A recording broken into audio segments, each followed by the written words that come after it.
നമ്മോടൊപ്പം ചേരുന്നത് കോവളം FC പരിശീലകനും അതോടൊപ്പം മുൻ ഫുട്ബോൾ താരം കൂടിയായ എബിൻ റോസ് ആണ്. എബിൻ റോസിലേക്ക്. എബിൻ, എന്തായാലും ലോകകപ്പ് വലിയ ആവേശത്തോടെ തുടങ്ങി, മത്സരങ്ങളിലേക്ക് കടന്നു. ആദ്യ 2 മത്സരങ്ങൾ കഴിഞ്ഞു, ഇന്ന് 3-ാം മത്സരത്തിലേക്ക് പോവുകയാണ്. നമ്മൾ ഈ ആരാധകർ കാത്തിരിക്കുന്നത് വലിയ സൂപ്പർ ടീമുകളുടെ മത്സരങ്ങളിലേക്കാണ്. ഇനിയിപ്പോൾ അത് 14-ാം തീയതി പുലർച്ചെ ബ്രസീലിന്റെ വരവോടെയാണ് സത്യത്തിൽ ആ വമ്പൻ ടീമുകളുടെ മത്സരത്തിലേക്ക് പോവുക. ഇത്തവണത്തെ ലോകകപ്പിന്റെ പ്രതീക്ഷ എങ്ങനെയാണ്? തീർച്ചയായിട്ടും വളരെ വ്യത്യസ്തമായ ഒരു വേൾഡ് കപ്പ് ആയിരിക്കണം ഇത്തവണത്തേത്. നമുക്കറിയാമല്ലോ, ടെക്നോളജി ഏറ്റവും അധികം യൂസ് ചെയ്യുന്ന.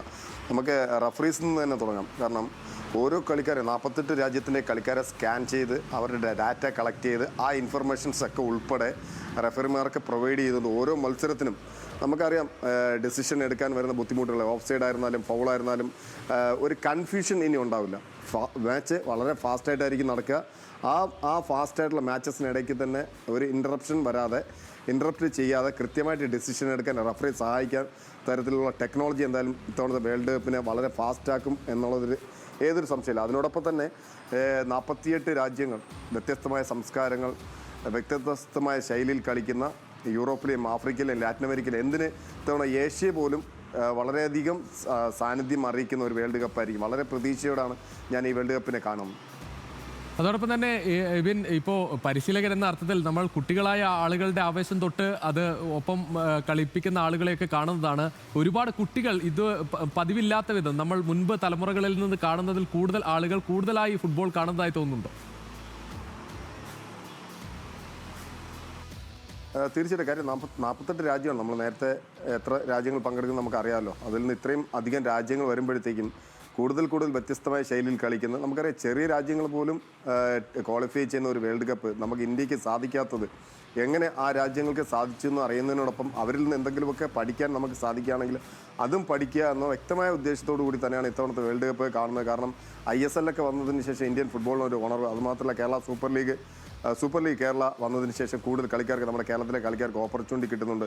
അതുകൊണ്ട് തന്നെ ഈ കളികളൊക്കെ ഒരു വേൾഡ് കപ്പിലേക്ക് ഇന്ത്യക്ക് യോഗ്യത നേടിക്കൊടുക്കുന്ന തരത്തിലേക്ക് മുന്നോട്ട് പോകും എന്ന ആകാംക്ഷയോടെ കാത്തിരിക്കുന്ന കളിക്കാരും പരിശീലകരും എല്ലാം വളരെ വ്യത്യസ്തമായ ഒരു വേൾഡ് കപ്പിനെ ആ രീതിയിൽ തന്നെയാണ് സമീപിക്കുന്നത്.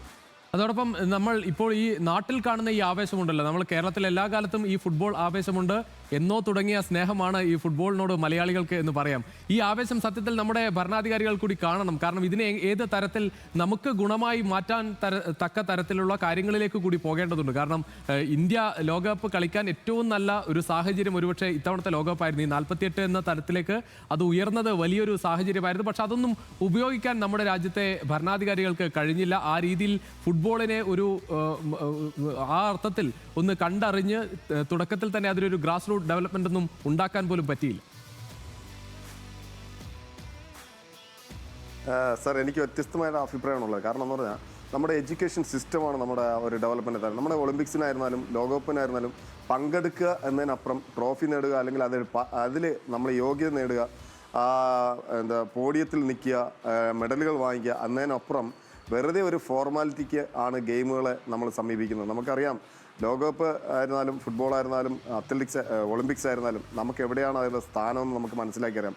ഇവിടെ അധികാരികളല്ല പ്രശ്നം, നമ്മുടെ എഡ്യൂക്കേഷൻ സിസ്റ്റമാണ് പ്രശ്നം. കാരണം നമുക്കറിയാം, ബ്രോയിലർ ചിക്കൻസിനെയാണ് നമ്മുടെ സ്കൂളുകളിൽ ഡെവലപ്പ് ചെയ്യുന്നത്. കായികമായ കരുത്തുള്ള ബുദ്ധിയായിട്ട് ചിന്തിക്കാൻ നമുക്കൊരു ക്രിയേറ്റിവിറ്റി ഉള്ള സ്റ്റുഡൻസ്. നമുക്കറിയാം, ഗ്രാസ് റൂട്ട് എന്ന് പറയുന്നത് സ്കൂളിൽ നിന്നാണ് തുടങ്ങുന്നത്. അവിടെ വിദ്യാഭ്യാസം, അതായത് 4 ചുവരുകൾക്കുള്ളിൽ കുട്ടികൾ പഠിച്ചാൽ മാത്രമേ അവർ രക്ഷപ്പെടൂ എന്ന് നമ്മുടെ ഉപബോധം മനസ്സിൽ അടിച്ചേൽപ്പിച്ചുകൊണ്ട് ഒരു വിദ്യാഭ്യാസ സംസ്കാരം. പക്ഷെ അത് രോഗങ്ങളെയാണ് സൃഷ്ടിക്കുന്നത്, രോഗികളെയാണ് സൃഷ്ടിക്കുന്നത്. കാരണം നല്ലൊരു പ്രായം എത്തുമ്പോഴത്തേക്കും കായികമായി അധ്വാനിക്കാത്ത ഒരു ശരീരത്തിനുള്ളതെന്ന് വളരെ വ്യത്യസ്തമായ ശൈലി രോഗങ്ങൾ.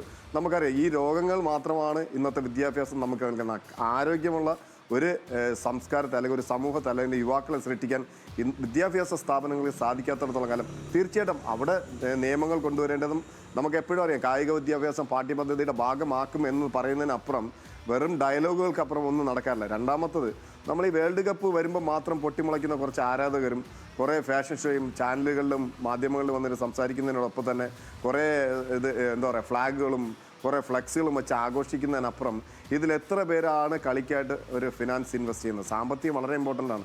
നമ്മൾക്ക് അറിയാം, ക്രിക്കറ്റിലെ 2020 വേൾഡ് കപ്പ് ചാമ്പ്യന്മാർക്ക് കിട്ടുന്നതിൻ്റെ ആ ടീം ആദ്യ റൗണ്ടിൽ പുറത്താകുന്ന രാജ്യങ്ങൾക്ക് അതിൻ്റെ 3 ഇരട്ടി അല്ലെങ്കിൽ 4 ഇരട്ടി തുകയാണ് ആദ്യ റൗണ്ടിൽ പുറത്താവുന്ന രാജ്യങ്ങൾ കിട്ടുന്നത്. അപ്പോൾ എത്രത്തോളം ഫിനാൻഷ്യൽ ആ മേഖലകളിൽ എത്തിപ്പെടുന്നതിന് തന്നെ എത്രത്തോളം ഫിനാൻഷ്യൽ ഇൻവെസ്റ്റ്മെൻറ്റ് വേണമെന്ന് ആലോചിക്കാം. പക്ഷേ അവിടെയാണ് നമ്മുടെ പ്രശ്നം, അവിടെയാണ് ഗവൺമെൻറ് തീരുമാനം എടുക്കേണ്ടത്. തീർച്ചയായും അത്തരം ഈ കാണുന്ന ആവേശമൊക്കെ ആ രീതിയിലേക്ക് കൂടിയുള്ള മാറ്റത്തിന് ഒരു വഴിയാകട്ടെ എന്ന് പറയാം. അതോടൊപ്പം നമ്മൾ പറയുന്നത് ഈ സൂപ്പർ ടീമുകളിലേക്ക് വന്നാൽ നമ്മൾ എപ്പോഴും പറയുന്നത് പോലെ ഈ ലിയോണൽ മെസ്സി കപ്പ് നേടിക്കഴിഞ്ഞു. ഇനി കപ്പ് നേടാൻ കാത്തിരിക്കുന്ന ചില സൂപ്പർ താരങ്ങളുണ്ട്. അത് ക്രിസ്ത്യാനോ റൊണാൾഡോ ആയാലും നെയ്മാർ ജൂനിയർ ആയാലും അത്തരത്തിലുള്ള താരങ്ങളുണ്ട്. ബ്രസീലും പോർച്ചുഗലും ഒക്കെ ഇങ്ങനെ കാത്തിരിക്കുകയാണ്. അത് ഈ സൂപ്പർ താരങ്ങൾക്ക് വേണ്ടി മാത്രമല്ല, അവർക്കും ഒരു കിരീടം ആവശ്യമുണ്ട്. ഈ ഘട്ടത്തിൽ എങ്ങനെയാണ് ഈ സൂപ്പർ ടീമുകളുടെ പ്രകടനം എബിൻ വിലയിരുത്തുന്നത്? എന്താണ് ആ തരത്തിലുള്ള പ്രതീക്ഷ? തീർച്ചയായിട്ടും ലോകകപ്പ് വരുമ്പോൾ നമുക്കറിയാം ഇറ്റലി ഇപ്പോൾ ക്വാളിഫൈ ചെയ്തില്ല. Italy, Argentina, Brazil, France, Portugal, Spain, ഇത് ഇങ്ങനെ യൂറോപ്യൻ കൺട്രീസും ലാറ്റിൻ അമേരിക്കൻ രാജ്യത്തിനപ്പുറം ഒരു വേൾഡ് കപ്പ് നേടിയതായിട്ട് കാണുന്നില്ല. പക്ഷേ ഈ വേൾഡ് കപ്പിൽ നമുക്കറിയാം കഴിഞ്ഞ സീസണിൽ മൊറോക്കോയുടെ പ്രകടനം തന്നെ നമുക്ക് ഏറെ ആശാവഹമാണ്. കാരണം ഫുട്ബോൾ ലോകം മൊത്തം ഗ്ലോബലൈസ്ഡ് ചെയ്തിരിക്കുകയാണ്, എല്ലായിടത്തും വ്യാപിച്ചുകൊണ്ടിരിക്കുകയാണ്. എല്ലാവരും ഈക്വലി പ്രാധാന്യം കൊടുത്തുകൊണ്ട് അതിലേറെ മുന്നോട്ട് വരാൻ ശ്രമിക്കുമ്പോൾ ആ കളികളുടെ ആവേശം തന്നെ മാറി. ഈ 48 രാജ്യങ്ങൾക്ക് ഏത് രാജ്യങ്ങളും നമുക്ക് കുഞ്ഞൻ രാജ്യങ്ങളെന്ന് പറഞ്ഞ് എഴുതിത്തള്ളാൻ പോലും സാധിക്കാത്ത തരത്തിൽ ടെക്നോളജിയുടെ സഹായത്തോടുകൂടെ പുതിയ പുതിയ സിസ്റ്റങ്ങളും ശൈലികളിലൂടെ വരുന്ന കളികളെ നമ്മൾ ആസ്വദിക്കുന്നതിനപ്പുറം തീർച്ചയായിട്ടും താങ്കൾ പറഞ്ഞതുപോലെ ഫേവററ്റ് രാജ്യങ്ങൾ തന്നെയാണ്. ഫ്രാൻസ് ആയിരുന്നാലും ഞാനൊരു ഫ്രാൻസ് സ്പെയിൻ ഫൈനൽ പ്രതീക്ഷിക്കുന്ന ഒരു വ്യക്തിയാണ്. പക്ഷേ നമുക്കറിയാം നമ്മളൊക്കെ കളി കണ്ടുവരുന്ന കാലഘട്ടത്തിൽ മുതൽ അർജന്റീനയോട്, അത് മറഡോണയോടുള്ള ആരാധനയാണ്. അതിന് മുമ്പുള്ളൊരു തലമുറയ്ക്ക് പെലെയോട് ആരാധന. ഈ 2 ആരാധനയ്ക്ക് അപ്പുറം ഇന്ന് കേരളം പോർച്ചുഗലിനെയും സ്വീഡനെയും ഫ്രാൻസിനെയും മറ്റുള്ള രാജ്യങ്ങളെയൊക്കെ നെഞ്ചിലേറ്റുന്ന ഒരു സംസ്കാരത്തിലേക്ക് ഉയരുന്നത് അത് തന്നെയാണ് ഫുട്ബോളിലുള്ള വളർച്ച. അത് തന്നെയാണ് ഈ വേൾഡ് കപ്പിൽ ഏത് രാജ്യം വിൻ ചെയ്യുമെന്ന് നമുക്ക് ഉറപ്പ് പറയാൻ സാധിക്കാത്ത സാധനം. തീർച്ചയായിട്ടും ബ്രസീൽ നമുക്കറിയാം 20 വർഷങ്ങൾക്ക് ശേഷം വേൾഡ് കപ്പ് നേടാൻ അവരുടെ ഹിസ്റ്ററി അങ്ങനെയാണ്. അതുകൊണ്ട് തന്നെ ബ്രസീലിന് നമുക്ക് ഒരിക്കലും എഴുതള്ളാൻ കണ്ടില്ല. ലോകശക്തിയുള്ള ഒന്നാണ് ഫ്രാൻസ്.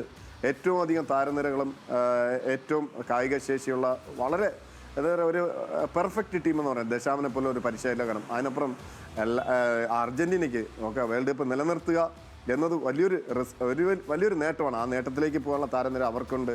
അതുകൊണ്ട് നമുക്ക് ഒരു രാജ്യത്തിന് എഴുതള്ളാൻ നമ്മൾ സെൻറ്റിമെൻറ്റ്സിനാണെങ്കിലും പറയും കഴിഞ്ഞ തവണ മെസ്സിക്ക് ഒരു കപ്പാണെങ്കിൽ ഇത്തവണ റൊണാൾഡോയ്ക്ക് ഒരു കപ്പ് കിട്ടട്ടെ എന്ന് പറയുമ്പോഴും ഇംഗ്ലണ്ടിൻ്റെ ഹാരി കെയ്നും അതുപോലെ അർഹതയുള്ള ഒരു കളിക്കാരനാണ്. പക്ഷേ നമുക്ക് എപ്പോഴും അറിയാം ലോക ഫുട്ബോളിൽ ജർമ്മൻ്റെ ശക്തി. ജർമ്മനിയെ ഒരിക്കലും നമ്മൾ എഴുതള്ളാൻ അവിടെയൊക്കെ നെതർലൻഡ്സ് എന്ന രാജ്യം പലപ്പോഴും ഫൈനലിൽ വന്നിട്ടുണ്ടെങ്കിലും ഒരു കപ്പ് നേടാൻ സാധിക്കാത്ത രാജ്യം.